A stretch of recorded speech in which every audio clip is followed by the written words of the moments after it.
and welcome to another episode of the Hey Girl podcast. We're your hosts, Bethany Needham and Laurie Casagrande. And each week, we get to share with you stories from women of all ages and stages of life who are following Jesus right where they're at. Our prayer is that each story encourages you to run your race in your place. In today's episode, I am so excited to introduce you. Well, let's be real. I'm not really introducing any of you because you already know her. But we get the chance to chat with and interview Miss Jamie Ivey.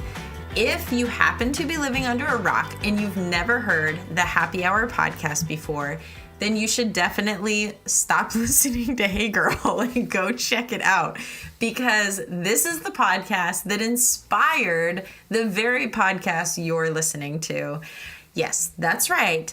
I get the chance to finally talk woman to woman with the very lady that her step of obedience and starting her podcast, I think it was 3 years ago, was what motivated and inspired me to take that leap with Jen almost a year ago and start Hey Girl. And so as you can imagine, there's some fangirling that happens, and I definitely was awkwardly sweating like it was just so much warmth. And I remember thinking, oh my gosh, I'm so glad this is not in person, because she would see me shaking and like my heart pounding.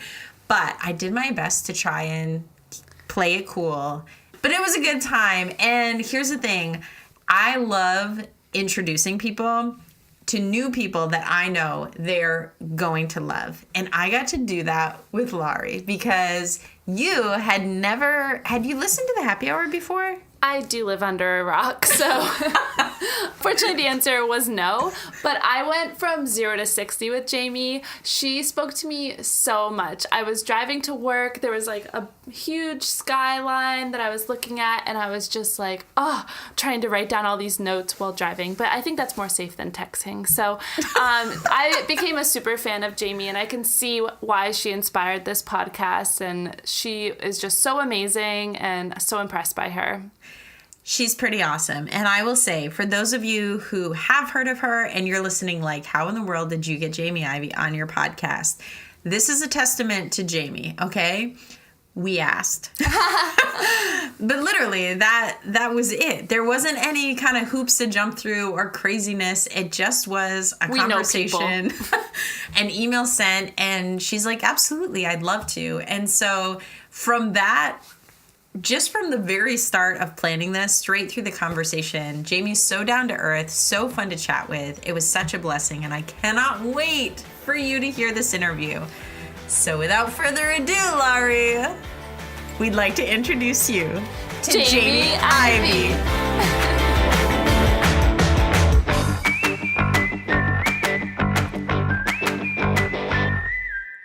I am so excited to welcome, I want to say my friend, but I feel like that makes me the creep that just jumped to the next level. But I'm just going to go with it. My new friend, Jamie Ivey. Welcome to the Hey Girl podcast. Thanks, Bethany. And I feel like I want to go, hey, girls. I know, right? Yeah.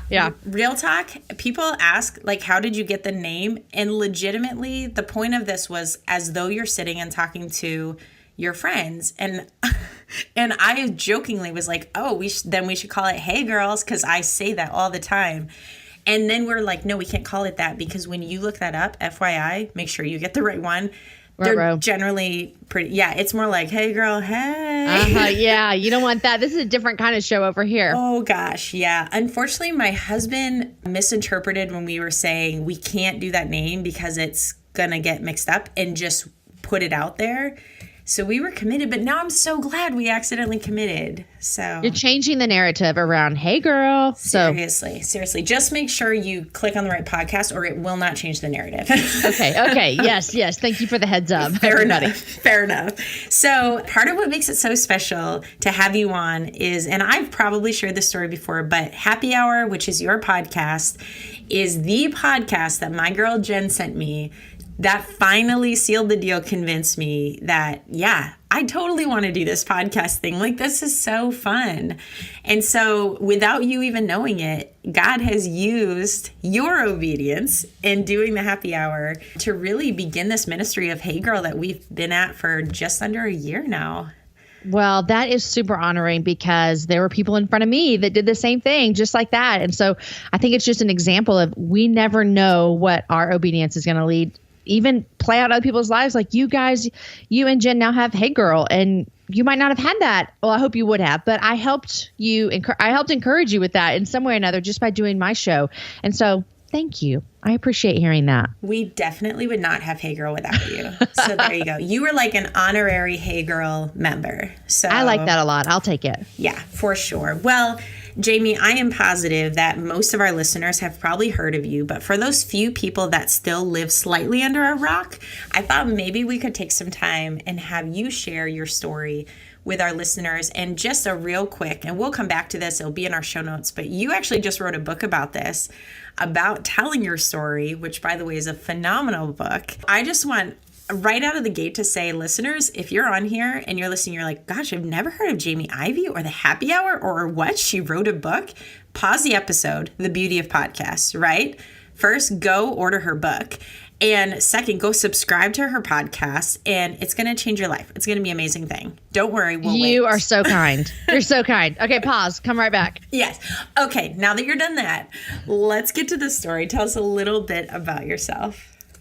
Yeah, I did just release a book. It's called If You Only Knew, and it goes back. I mean, it's a lot of my backstory from 20 plus years ago. And so where I am now is I live in Austin, Texas with my husband, Aaron, and he's a worship pastor here at the Austin Stone Community Church. And we have 4 kids. Our oldest is 14 and our youngest is 10. And so it's crazy busy around here with 3 boys in middle school and then a daughter still in 4th grade. And I have this podcast that I started almost 4 years ago, and book and speaking. And so that's my day-to-day gig. But when I talk about telling my story, it goes way back to growing up. I grew up in a fabulous home, mom and dad still married and a brother. And we had great childhood, great life, all kinds of things. And I always went to church because that's just what we did. And I even would have said, well, I'm a Christian and I love Jesus and I love God and I think the Bible's true, all those things. But somewhere around my 9th grade year of high school, there started to be a really big disconnect between my quote unquote church life and then quote unquote real life. Church life began to be where I acted like I had it together and I acted the way I thought I was supposed to so that I wouldn't get in trouble. And so everyone would think that I was doing all the right things. But then on the inside, and I still to this day cannot put my finger on why I sought out love and attention from boys, because like I said, great family life, great dad, but something was missing. And when I started high school is when I started to try to find something to fill up my heart and my soul that all along was Jesus, and all along it was there. And I just didn't trust that. And I didn't believe that he was enough. I didn't believe that his love was enough. I felt like I needed to have affection and I needed to be wanted from guys. And, and it sounds crazy, but I think that we do that now. I'm happily married, but I can find myself doing that in other ways of feeling as though, Jesus just might not be enough for this area of my life. So I became sexually active at a young age and just kind of lived my own life. I mean, I don't think my parents, well, I know they don't, I should ask them, but I don't think they knew that I was living like this, because I think if they did, they would have done something, right? I mean, they would have said something, as obviously. Parents were like, yes. Yeah, they probably would have gotten involved. I know that they would have. Did they throw you in boarding school around that time? No, but they should have. And they probably didn't know. Yes. But I look back and I think I just was trying so hard to look good, but still satisfy all the desires of my flesh, which at that time it was a lot of drinking and it was boys and it was attention, all those things. But you know what, Bethy? I wasn't like a bad kid. That's what's so funny is no one would have looked at me and said, oh, she's one of those girls. You know what I mean? Like you remember in high school and you're like, oh, those girls do all the bad things. I wouldn't have been in that category. But anyhow, I go to college and I ended up my sophomore year in college getting pregnant. And it was just the bottom of my path for me. I mean, I felt as though everything caught up, if that makes sense. Like everything caught up with me because teenagers are dumb, by the way. And I think that is actually a medical fact. I think their brains are not developed. And so just decision making and thinking that you're, invincible and nothing could go wrong. I just never imagined that I would get pregnant ever. Which as a grown woman now, I'm like, are you kidding? You were having sex. Of course you can get pregnant. But I ended up getting pregnant my sophomore year in college and moved back home. And that's when my life started to, on one hand, unravel on an internal emotional way. And, it's funny. I think that my parents would even look back on that time and they wouldn't have known how much unraveling was happening. I didn't know what to do. I didn't know how to handle this. I think I'm supposed to do this, but I'm doing this. I don't know how to do this. I got pregnant, lost a baby, and now I don't know. I mean, I was just a mess internally, emotionally and spiritually. And, fast forward a couple of years and I was at a Passion conference. Have you heard of Passion? Yes. So I'm a big fan of everything they do. And I actually was there in 1999 and God met me in that arena like I had never been met before. Beth Moore was teaching and I had never heard of her or knew who she was. And man, I'm telling you, God used whatever she was saying. I wish I knew what she was saying, but he used whatever she spoke that evening to capture my heart like it had never been captured before. And from there on, my story continued to where now I have this thought of like, oh my gosh, I want to give Jesus my life. I want to give him everything. And for me, that meant my sex life, my drinking. I was underage, and it wasn't just like a little drinking. It was like heavy drinking. And so my life changed drastically a lot right then. But this is what I always want to encourage women with. Although it changed drastically, it was a slow change on the same hand, if that can even make sense. It's like all of a sudden these things came into my eyes and my eyes were open to go, okay, this is not fulfilling me. I'm starting to understand that this isn't fulfilling me. But it was also a slow change because it was hard. I was in a relationship with someone who wasn't a believer, and all of a sudden I'm feeling things and wanting to change things about my life that can seem kind of weird if you've been doing them for the past 5, 6, 7 years. So that happened. And, fast forward a couple of years, I started dating my husband and he was on staff at the church that I was going to. And so we were friends when we first became friends. I was, nowhere near the woman that he needed to be dating. But then we started dating and we got married. And, the thing is, when I married Aaron, it was fabulous and wonderful and he's amazing. And he worked at a church. And so here I was, now I'm married a pastor, and not only a pastor, but I married someone who had saved himself for marriage. And I felt as though, and I don't know how I would have vocalized this then, but I felt as though he deserves better. I wonder if he thinks I wish that she didn't have this past. But Aaron was very faithful and never made me feel that way. And man, we had some amazing moments in our dating when we talked about that. But then we get married, and I really thought, Bethany, that if people knew my story, if they knew where I'd been, if they knew the things I had done, if they knew the kind of life I lived before I started following Jesus, heck, if they knew some of the mistakes I made when I was following Jesus, because we all do. Yeah. I just thought if they knew this, what would they think about me? And that plagued my life for years and years and years. And that was the shame that I lived in for a long time. I was happily married. My husband was doing ministry. I was having babies and raising kids. And I almost felt as though I was sitting under this cloud of, I don't know how to be real with people. I don't know how to say these things. And so God just did so much work. And so that's what the book is a lot about. That's my story in a nutshell. I say this is that I started to believe what God said about me to be true.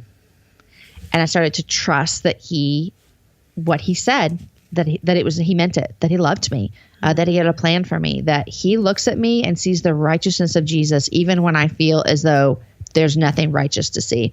So that was my journey. And then here we are. I've been married 17 years. What I write in the book, a lot of it takes place 20 years ago, which is not hard for me to write or talk about because God has done such a good work in my life since then. There are very few books. So I'm a nerdy reader. Like, I just opened up my Valentine's Day gift for my husband. By the way, happy Valentine's. But yes. And he bought me a book. And I was like, this man knows my heart because I love to read.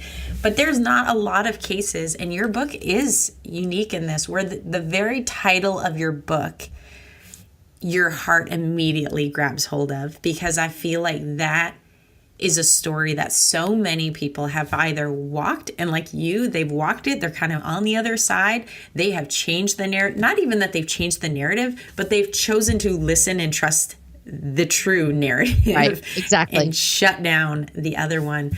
But man, the if you only knew, and how often Satan just binds us with that lie.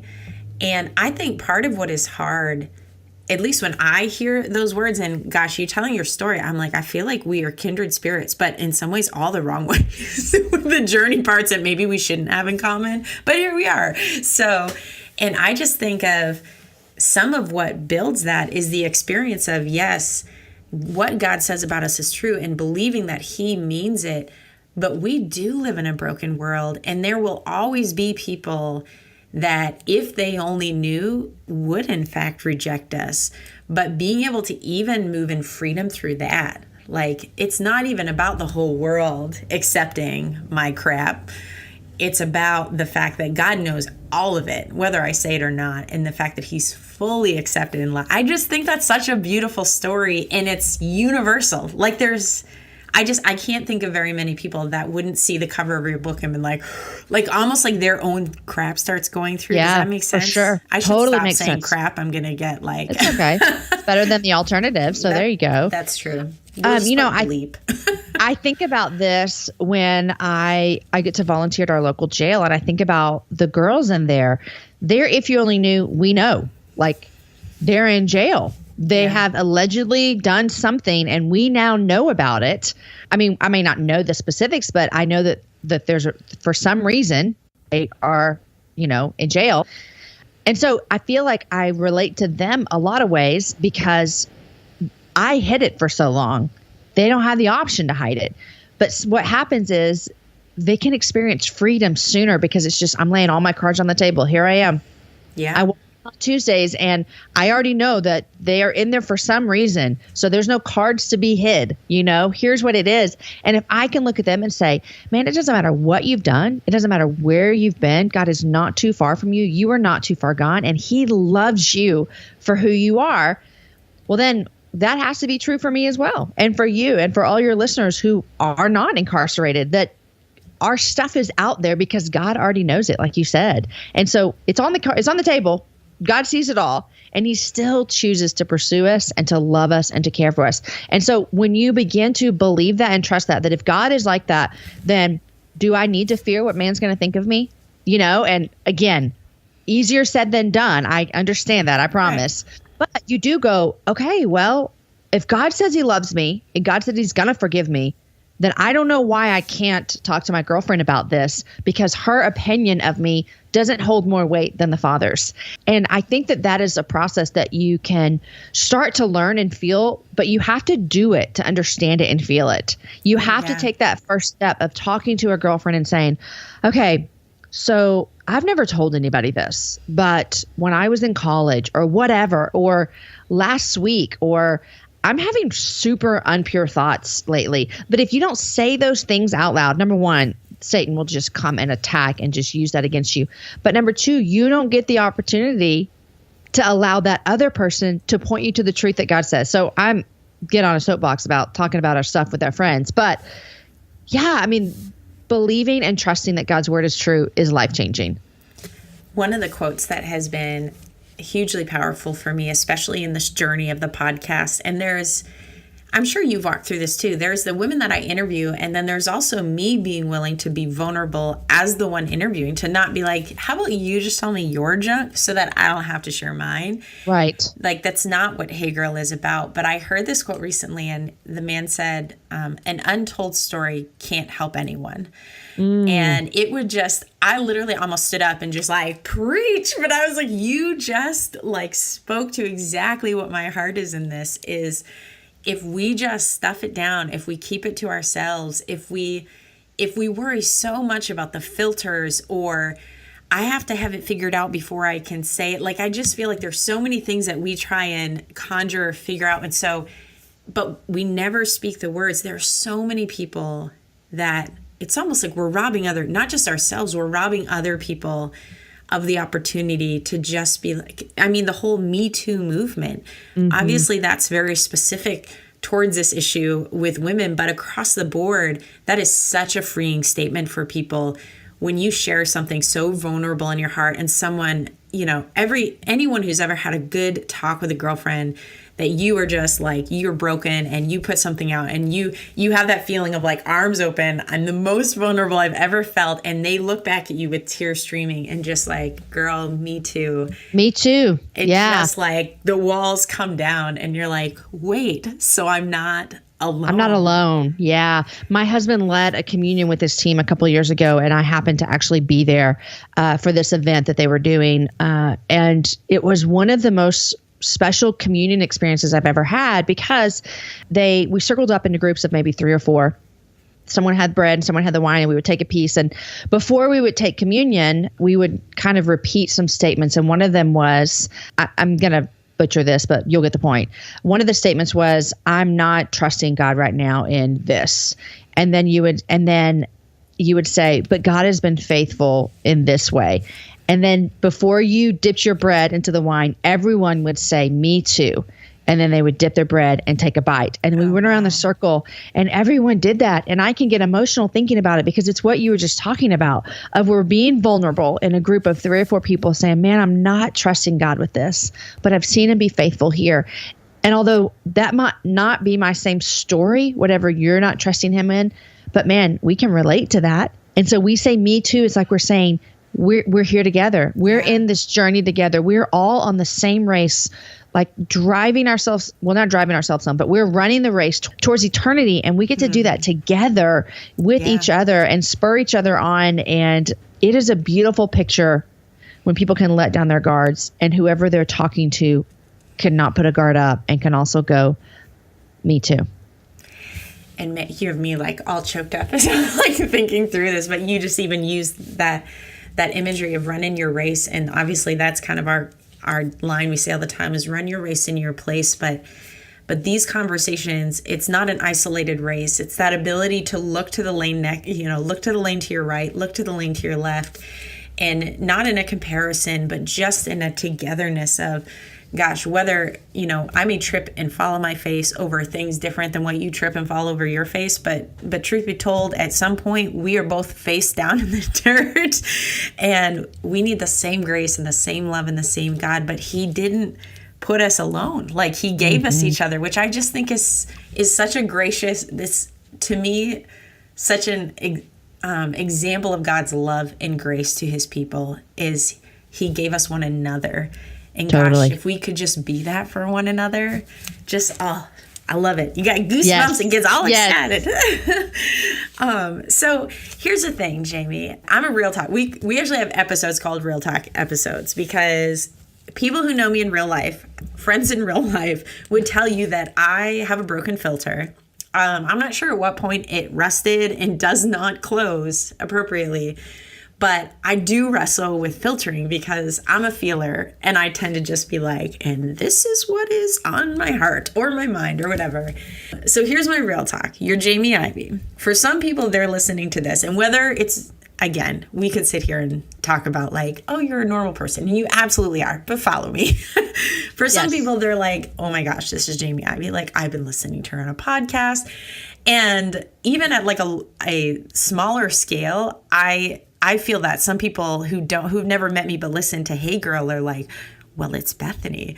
But the reality is we are real people and we are in our own race, in our own place. And it just so happens that one of our assignments, my husband says it all the time, this idea of we're called to follow Jesus, but he gives us different assignments all along the way. It's not about what is my call. Your calling doesn't change, but our assignments might change week to week. So right now, one of our assignments is doing a podcast.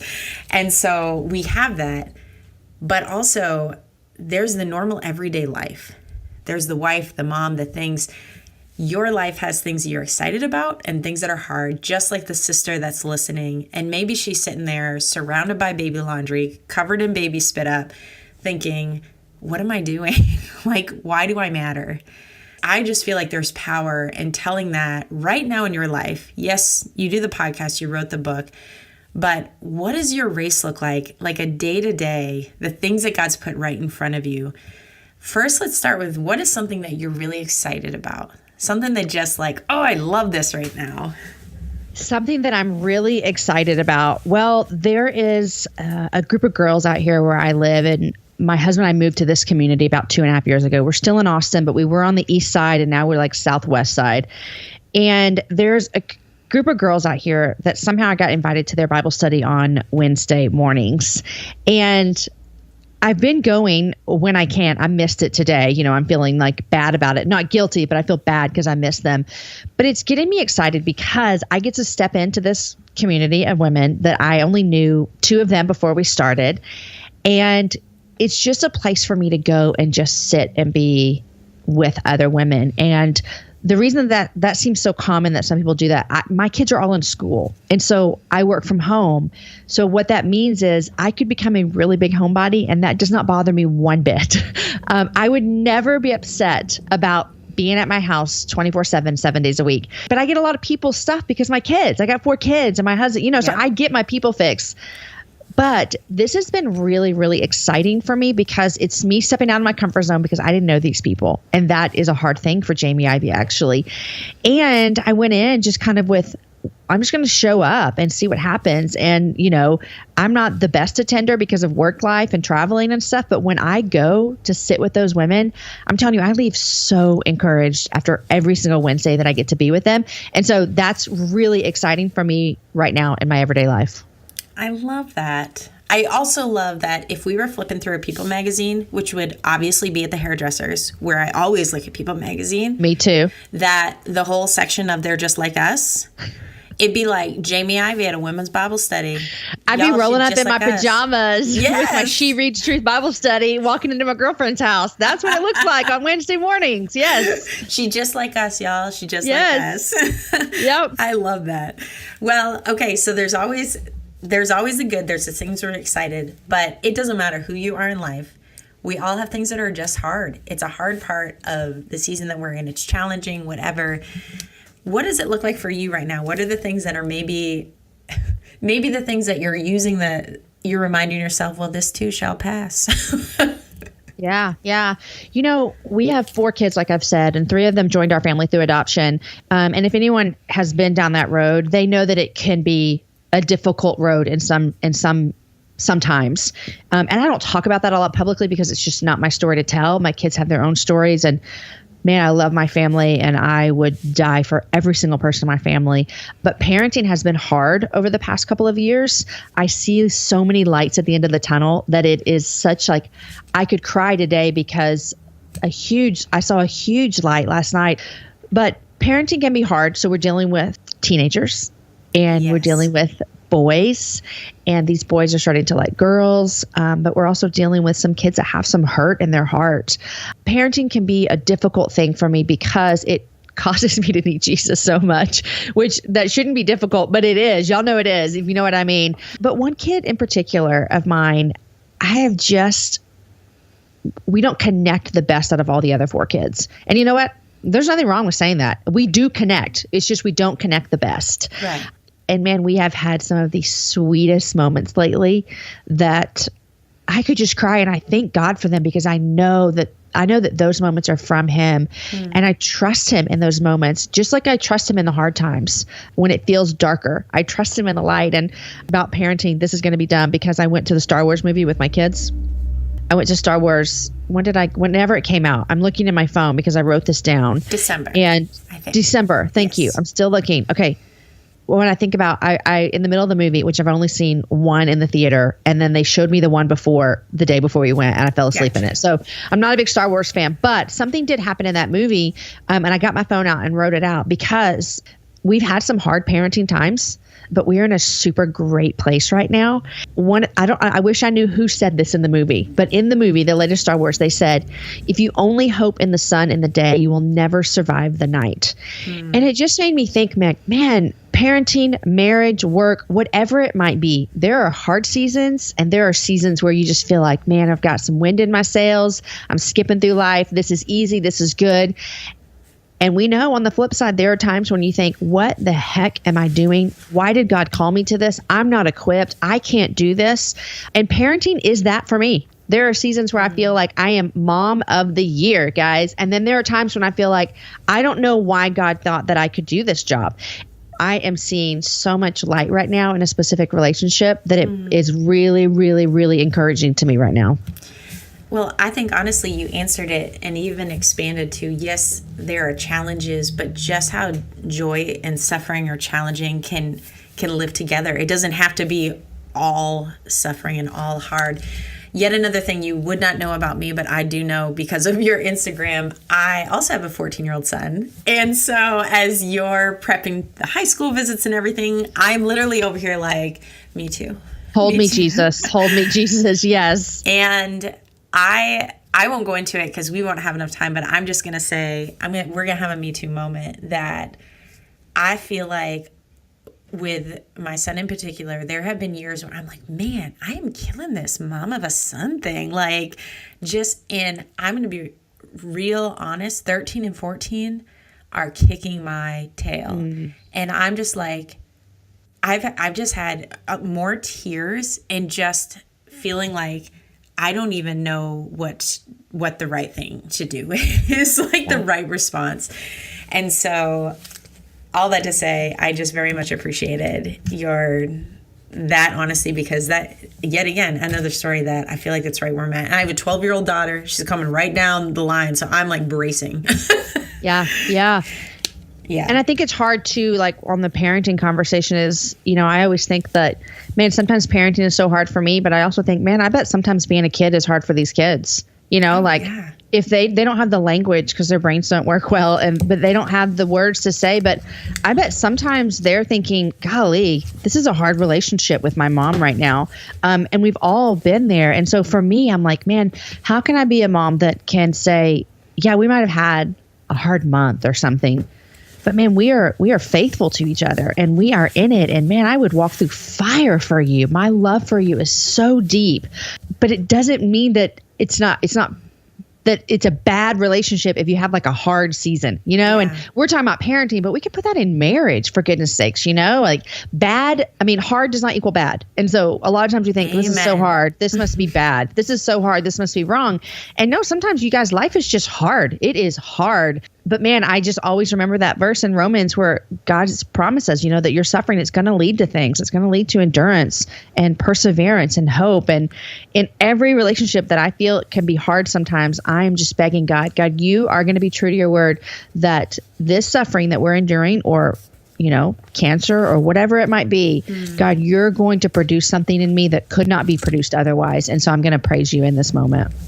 And I will say, the preacher I heard this past Sunday talked about this exact thing with parenting, and man, was he sending zingers like to my spirit, which is basically like, just remember when you're parenting and you're pouring this into your kids, that the same grace, just remember the grace that God shows you in the process, because sometimes we forget that these kids have to have, they're in the process, and we may see this potential of an end result, but they just have all of these years, and we get to be in it with them. But sometimes it's like, okay, great. Like, can we just get there? Like, right. Can we just get to the finish? Can you just be grown, amazing kids? Yeah. But no, we got to work through it. I literally just looked up the note when you said it, as you were saying that I wrote in church. And so what I wrote to myself, he didn't say this, but I'm like, this is going to be my new technique. Are you ready for this? Bring it. When I'm ready to go to my kid, it's like, it's on, right? We're having the talk.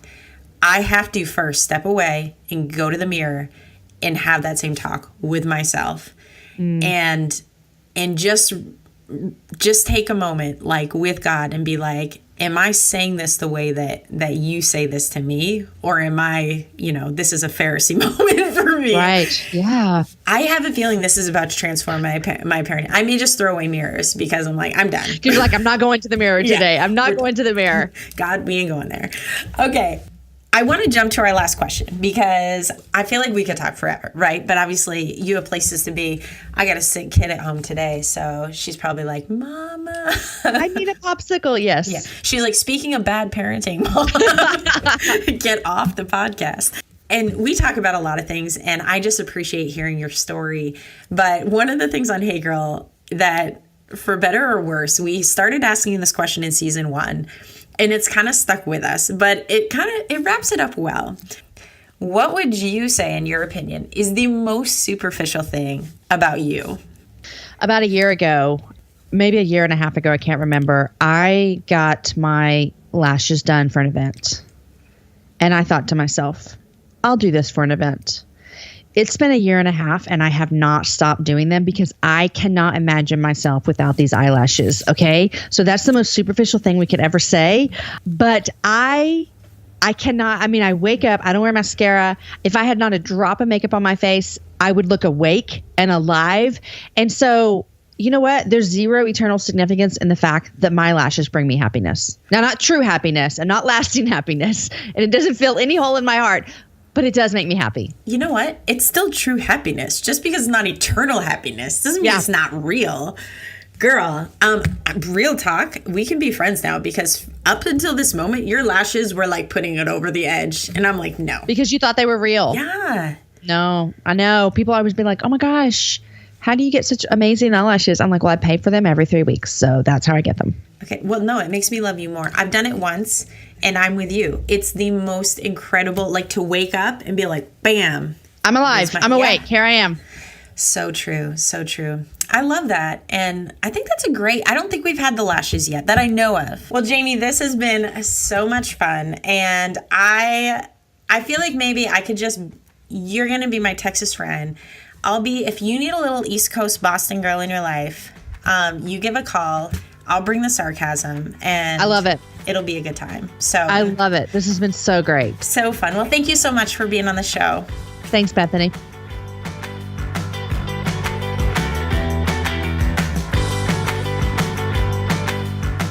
So ladies, hopefully Jamie spoke to you like she spoke to my heart. Normally I don't listen to all of Bethany's advice, but I did go on Jamie's Instagram and followed her, and I thought that she had a beautiful soul by listening to her podcast, but on top of that, she has dimples, and she's a beautiful person. So Jamie, thank you so much for coming on the podcast. When I think about what she spoke about, I found it so beautiful when she was describing that she had been a mess internally. She had a happy time, kind of in parentheses, of all superficial things. You know, life was going good for her, but she had this cloud of not feeling righteous. And I feel like that's a lot of our lives. We can feel happy in some ways, but then have kind of this darkness in another way. And to realize that we're not too far gone, that we can come to God and He's going to continue to pursue us, was just such a beautiful articulation of kind of how I feel internally. So we were soul sisters in that. And Bethany, I know that Jamie was one of your top people that you've always wanted to interview. After going through this, what was speaking to your heart? Well, I guess I feel like I should retire now. Mic drop. Yep, and we're done.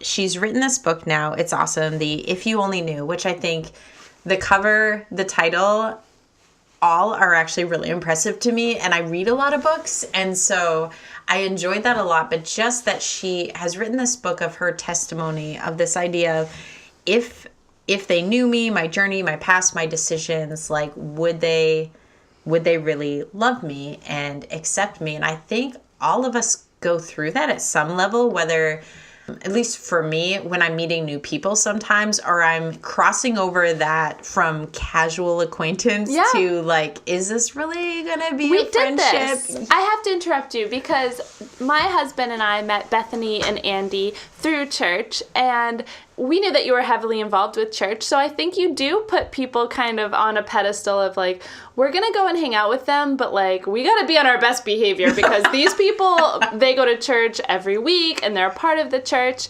Are you about to out our real life? No, that realizing that you're real people and that you're humble and that you're not on a pedestal. We are both just chilling. But I think it was interesting what you were saying, because sometimes we do that with people like Jamie and her book, being able to kind of say, hey, we all have stories. Yeah. There was an honesty in talking to her, and she shares that when you make that decision to kind of open up to people, there is risk involved in that. And I think some of us have walked that road where maybe we've been burned, or we've had the unfortunate side of we open up and then someone, not just judgment, but shaming, or just sometimes we even just say dumb things that we don't mean, but we don't know what else to say. And it can be hurtful. And and I think in those moments, our natural tendency is to close up, and the wall gets, a little thicker, the door gets a little harder to open.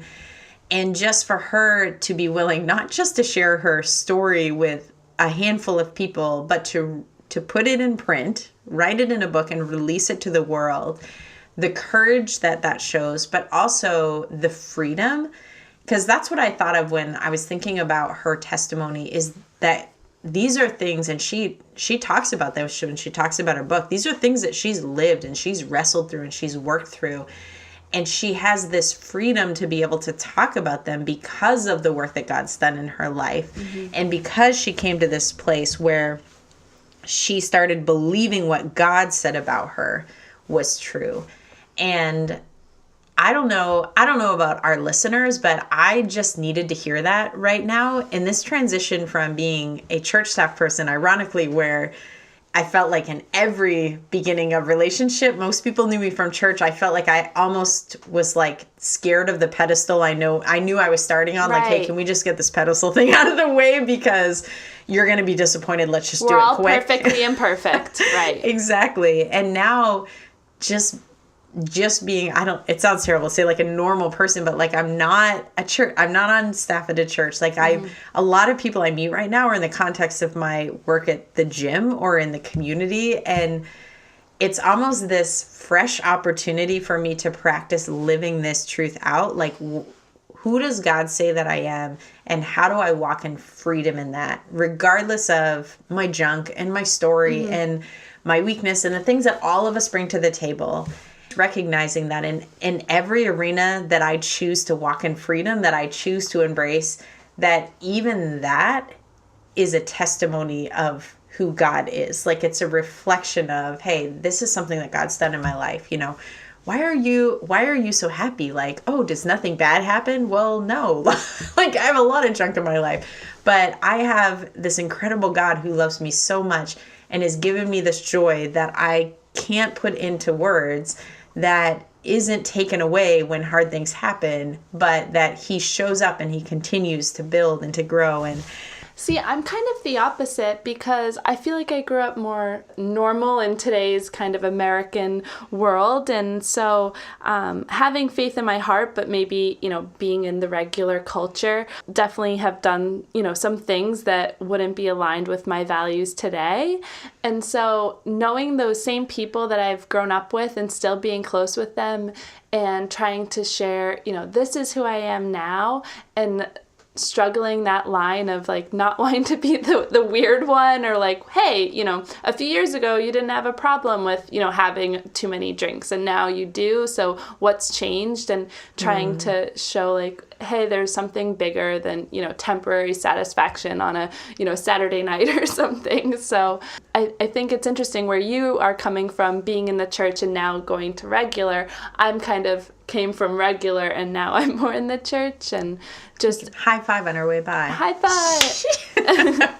But I liked that Jamie brought up that we need other Christians that we can talk to, because it's really easy if we keep all of these past things, I guess, just in a box. We can kind of trick ourselves into thinking that it's okay, and having the freedom to release those things to God and to know that we're His no matter what happens.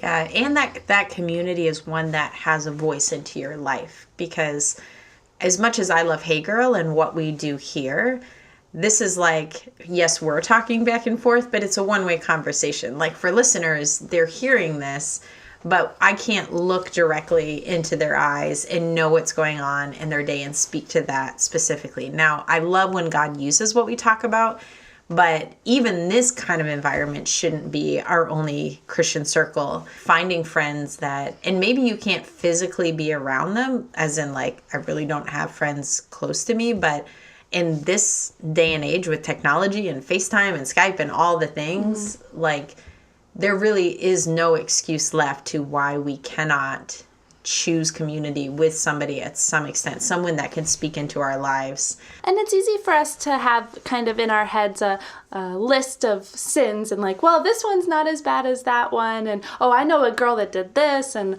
oh, my ex-boyfriend did this. And so all of us have it, no matter what kind of level. There's not going to be some type of scale or checklist when we get to heaven of what we did or did not do. And I guess being understanding of other people's stories in this is really important as well, because maybe you are on the spectrum where you feel like you've been able to be pretty faithful and maybe don't have certain things that you're ashamed of, but just realizing that the small things, the big things, they're all sin and they're all not of God, but God accepts us anyways. It's almost the conversation I have with middle schoolers, but I think it applies all the way through our lives, is in your community, be the friend you would like others to be to you. Like, remember, it's not just about what other people are doing for you and, necessarily that side of things, but who are you within your own community? Are you a safe person to have conversation? Or are you someone that a girlfriend comes and shares something they're wrestling with, and then you take it to 6 other girlfriends as a prayer request? Like, who are you in your own communities, and be what you would want other people to be. That sounds so like basic, but at the same time, I look at a lot of girl circles of friends, and maybe it's the same in guy circles, but I don't tend to hang in guy circles, but like in circles of girls, and I'm like, man, if we applied this basic childhood understanding of relationship and friendship to our grown-up adult friendship and relationship, how would that drastically change the health within these communities? If we just, it sounds crazy, but it's like the basic human decency. And I would say Jamie's book is a Me Too kind of a book. It's a read the story regardless of who you are, and just based on her level of vulnerability, sharing her story in her book, you're going to have a Me Too moment. And that's what's kind of really powerful about this type of book. In closing, I'd like to bring back Jamie's challenge to our listeners to finish the sentence, I'm not trusting God in blank. What is that for you listeners? And God has been faithful in blank. So you're looking kind of forward of what aren't you trusting him in, and then looking in the past of what he has been faithful for. Well, listeners, I hope that this episode was as much of a gift to you as it was to us, and just want to continue to encourage you in your journey. Like Laurie said, take some time and think about, what are those blanks for you? What is something you're wrestling with trusting God with? What is something that you just need to pause and remember that God has been faithful in? And maybe you have multiple fill-ins for those blanks. Whatever it is, just take the time and think on those things. Bring them before God. And as always, no matter where you're at, no matter where God has you in life, we're just praying, and we'll continue to pray for you that you are faithful and running your race in your place, and be awesome for Jesus. Bye, girls.